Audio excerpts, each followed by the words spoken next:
ఎక్కడ ఎందుకు మీకు పివి నరసింహారావు ఫ్లైఓవర్ ఉంటుంది కదా మెహదీపట్నం నుంచి అది దాటాక ఎవరు ఉంటారు జనాలు, ఎంతమంది ఉంటున్నారు చెప్పండి. ఇళ్ళు వెటర్నరీ యూనివర్సిటీ ఇవన్నీ అక్కడ జనం ఎవడు ఉంటాడు. ఫ్లాట్లు మాత్రం రేట్లు పెంచేసుకున్నారు, కొనేసుకున్నారు, ఆడ కొని పడేసుకున్నారు. ఏం చేసుకోవాలి ఆడికి వెళ్ళి? కాబట్టి అట్లా ఉండిపోయింది. రేపు అట్లా అమరావతి అట్లాగా ఉండిపోతాయి ఫ్లాట్లు కొనుక్కుని. ఏం చేసుకోవాలి తెలియదు. ఇప్పుడు ఆయన అది శంషాబాద్ పక్కనేరా ఫ్లాట్ అంటాడు, ఏం చేసుకోవాలరా మనం దాన్ని? ఫ్లైట్లో దిగినోడు కారు వేసుకుని వెళ్ళిపోతాడు, అక్కడ ఉండడు కదా.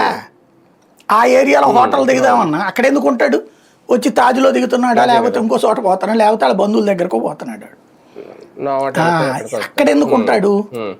ఎవరు ఉంటున్నారా అంటే శంషాబాద్కి లేట్ అవుతుంది అనుకునే వాళ్ళు వచ్చి ఆ దగ్గరలో ఉన్న హోటల్ దిగేసి ఆ ఫ్లైట్కి పోతున్నారు. అది వెరీ రేర్.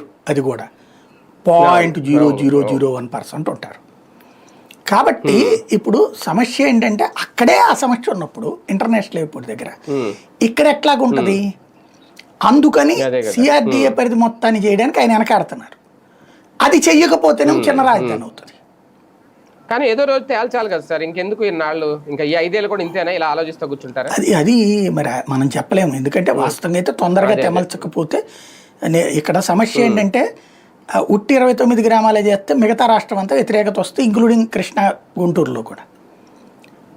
ఈ మొత్తం కనుక చేస్తే అమరావతి రైతుల్లో కోపం వస్తాయి. అది ఇప్పుడు ఆయనకు ఉన్నటువంటిది. అదేదో కరవమంటే కప్ప కోపం, విడవమంటే పాము కోపం లాగా ఉంది బాబు గారి పరిస్థితి అక్కడ. అంటే ముందుకెళ్ళలేక వెనకెళ్ళలేక ఆయన ఇబ్బంది పడుతున్నారేమో పాపం. అయితే అది కూడా రైతులు అర్థం చేసుకోవాలేమో, అమరావతి రైతులు అర్థం చేసుకోవాలేమో. రైట్ సార్, జగన్మోహన్ రెడ్డి గారు ఒక రకంగా కాంగ్రెస్ని కెలికి తప్పు చేశారా? కాంగ్రెస్కి లేదంటే రాహుల్ గాంధీకి, చంద్రబాబు నాయుడు గారికి ఏదో ఉంది, హాట్ లైన్లో మాట్లాడుకుంటారు అని అనవసరంగా కెలికి ఇప్పుడు ఆయన మీద మాణిక్యం ఠాగూర్ చేసిన వ్యాఖ్యలు కానీ, లేదంటే మేము ఒక ఉద్యమం